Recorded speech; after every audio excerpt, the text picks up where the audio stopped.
In the shadowy corners of America's prison system, there's a different kind of power that's in charge. We're talking about the prison gangs. These organizations have tremendous control behind bars and often extend their reach far beyond the prison walls. Now, these gangs aren't just a problem for the correction officers. These highly organized groups have arms that reach out into our streets and can influence crime rates, drug trafficking, and can even affect local economies. An understanding of these gangs is crucial for anyone who is interested in criminal justice, law enforcement, or the complex social issues that surround being in prison. Today, we're counting down the top 5 most influential prison gangs in the United States. We'll take a look at their origins, their methods, and the challenges they face to both prison officials and society in general. From the sun-baked yards of California to the cell blocks of the East Coast, let's take a look at the organizations that have helped shape the American prison landscape.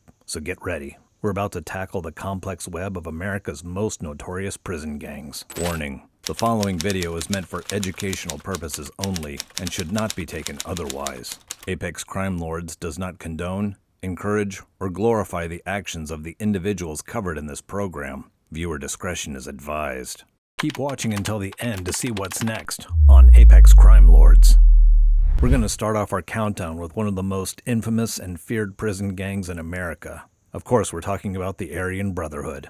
This is a group that got its start from the racist cauldrons of California's prison system in the 1960s. They got their start in the racially charged atmosphere of San Quentin State Prison in 1964. The Aryan Brotherhood, or AB as they're also called, initially started as a protective alliance for the white inmates. However, it quickly grew into something far more sinister. The guys who started it were a couple of Irish bikers named Barry Mills and Tyler Brigham. They built the organization on a foundation of white supremacist ideology and Norse mythology.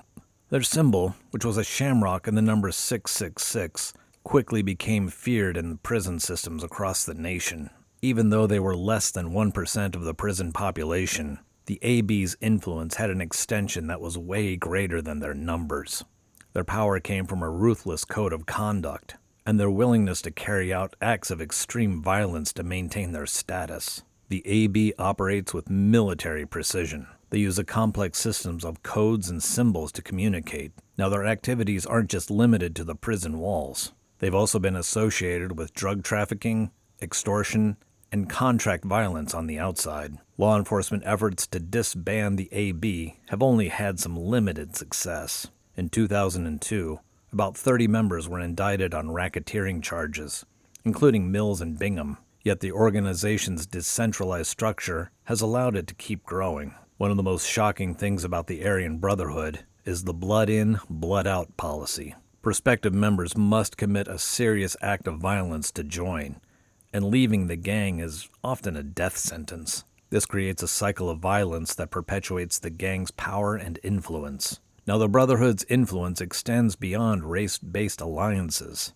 They've been known to form strategic partnerships with other gangs, including Latino organizations, when it serves their best interest. This practical approach to power has allowed them to maintain their position at the top of the prison gang hierarchy for decades. Now, as we move on, just remember the Aryan Brotherhood represents not just a security threat within prison, but it's also a stark reminder of how racial ideologies can be weaponized in the confines of incarceration.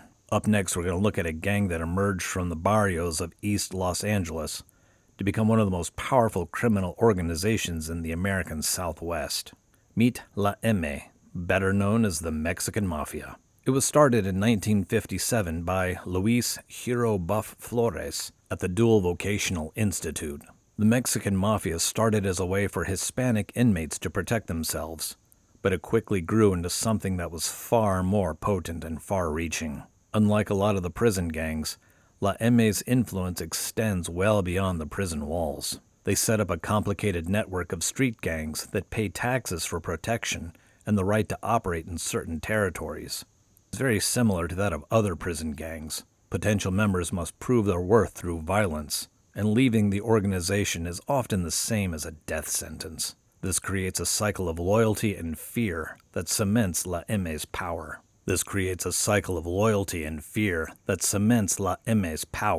When One of the most intriguing things about the Mexican Mafia is their complex relationship with other criminal organizations. They formed alliances with groups as diverse as the Aryan Brotherhood and the Italian Mafia when it's in their best interest. This shows a level of pragmatism that belies their fearsome reputation. Now, California law enforcement has made repeated attempts to break La M's grip on the underworld. In 2012, Operation Black Flag saw dozens of members indicted on federal racketeering charges. However, the organization's decentralized structure and deep roots in Hispanic communities have allowed it to persist and adapt. Before we move on, think about this for a second. The Mexican Mafia represents not just a criminal threat, but a societal challenge. Their rise highlights issues of poverty, discrimination, and the cycle of incarceration that continues to plague many communities. Next, we're going to turn our attention to a group that emerged from the racial tensions in the 1960s in California with a revolutionary agenda and a willingness to challenge the prison power structure. We're talking about the Black Guerrilla family, or BGF. It was started in 1966 by George Jackson at San Quentin State Prison. The BGF started during a time of intense social and political upheaval. Where a lot of the other prison gangs were focused solely on criminal enterprise, the BGF was founded with a broader and more radical agenda. Jackson was a self-educated activist and author, and he saw the BGF as a revolutionary organization. Its stated goals included overthrowing the U.S. government, destroying racism, and ending prison oppression. This political dimension set the BGF apart from its contemporaries and attracted a different caliber of recruit. The BGF structure reflects its revolutionary roots. Members are expected to educate themselves, especially in leftist and black nationalist literature. The group uses a complex system of codes and symbols drawn from African history and Marxist ideology, which reflects its commitment to black empowerment and anti-capitalist struggle. Even though the foundations were ideological, the BGF has not shied away from criminal activities. They've been prosecute its members. Moreover, the BGF's emphasis on education and discipline has produced an army of highly intelligent and capable leaders. Perhaps most concerning to authorities is the BGF's ability to operate in the streets. Unlike a lot of other prison gangs, BGF members often maintain their affiliation even after being released. This creates a pipeline of recruits and resources between prisons and communities. The Black Guerrilla family's legacy is a complicated one. While their criminal activities have caused Nuestra Familia, also known as Our Family. It got started in the late 1960s in California's Soledad prison. Nuestra Familia was formed by Hispanic inmates from Northern California. These guys were mostly from rural areas, and they banded together to protect themselves from the predators of the Southern California-based Mexican Mafia. What started out as a defensive alliance quickly grew into a powerful criminal organization. Nuestra Familia's structure is very regimented. It's modeled after military hierarchies. At the very top, you got your generals who oversee a complex network of captains, lieutenants, and soldiers. The gang symbol, which is a sombrero with a dagger, has become a feared symbol in prisons and streets across Northern California and beyond. Their main rivals are still the Mexican Mafia, with the dividing line traditionally drawn in Bakersfield, California. Nuestra Familia's influence goes way beyond the prison walls. They control many street gangs known as norteños, who are the foot soldiers for the organization's criminal enterprises. These activities include drug trafficking, extortion, human smuggling, and arms dealing. The gang's power doesn't just come from its numbers, but from its organizational discipline. Members have to follow a strict code of conduct outlined in the group's constitution. This document, which was written in the early days of the gang's formation, spells out everything from the chain of command to punishment for infractions. Law enforcement attempts to dismantle Nuestra Familia have met with mixed success. In 2000 and 2001, a lot of the high-ranking members were indicted on federal charges, thanks to an operation known as Black Widow. However, the gang's decentralized structure and deep roots in Northern California communities have allowed it to keep going and change with the times. Probably the most interesting aspect is Nuestra Familia's complex relationship with the communities it operates in. Now, it's no question that their criminal activities have done undeniable harm, But the gang has at times positioned itself as a protector of Hispanic communities, especially in areas where law enforcement presence is limited. The gang's influence on the youth in these communities is also concerning. They have a great ability to recruit and groom young members, which keeps a steady pipeline of new soldiers, fueling their power and reach. So let's consider Nuestra Familia as a reflection of deeper societal issues. The allure of gang life in marginalized communities, the challenge of prison reform, and the complex relationship between ethnicity, territory, and criminal enterprises. Next up, we're going to take a look at a gang that transcends national borders, and one that brings a particularly brutal brand of violence from the streets of Central America to prisons across the United States. Our countdown of America's most influential prison gang concludes with an organization that has captured headlines and sparked fierce debate, MS-13, or Mara Salvatrucha.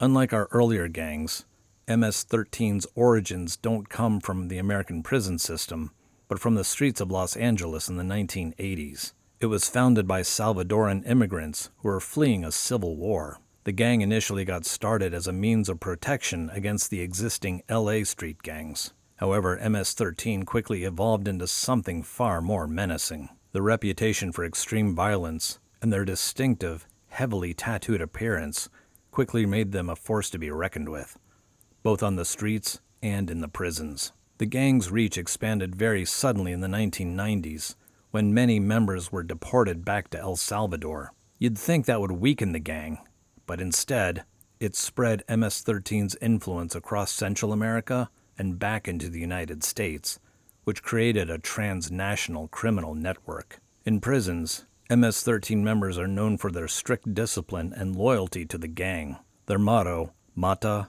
Viola, Controla, which means kill, rape, control, speaks to the brutality tactics they employ to maintain power and intimidate rival gangs. MS-13's criminal activities are diverse and far-reaching.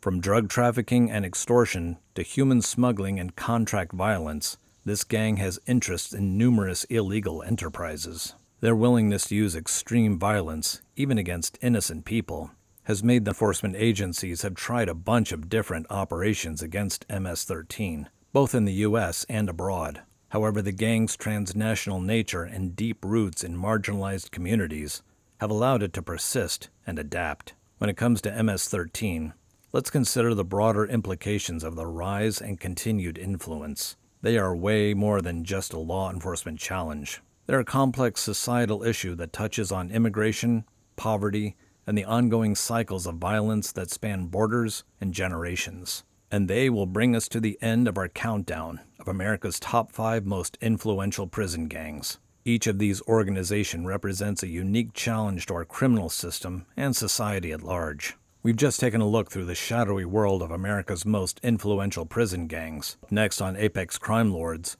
we'll dive into the life of Harry Joseph Taco Bowman. As the international president of the Outlaws Motorcycle Club, Bowman ruled the biker underworld with an iron fist for nearly 2 decades. From drug trafficking to contact killings, Taco Bowman's reign of terror stretched across multiple states and even into Canada. Join us as we explore how this small-town Indiana boy rose to become one of the FBI's top 10 most wanted fugitives and changed the face of the outlaw biker gangs forever. Now, as we look back on these prison gangs, it's crucial to consider the broader implications. How can we reform our prison systems to prevent the formation and growth of such organizations? What can be done to break the cycle of recruitment that perpetuates their influence? These are the questions that lawmakers, law enforcement, and society as a whole must grapple with. Understanding these gangs is the first step to developing effective strategies to combat their influence and protect our vulnerable communities. It's a complicated challenge, but one that's crucial for the safety and well-being of our society.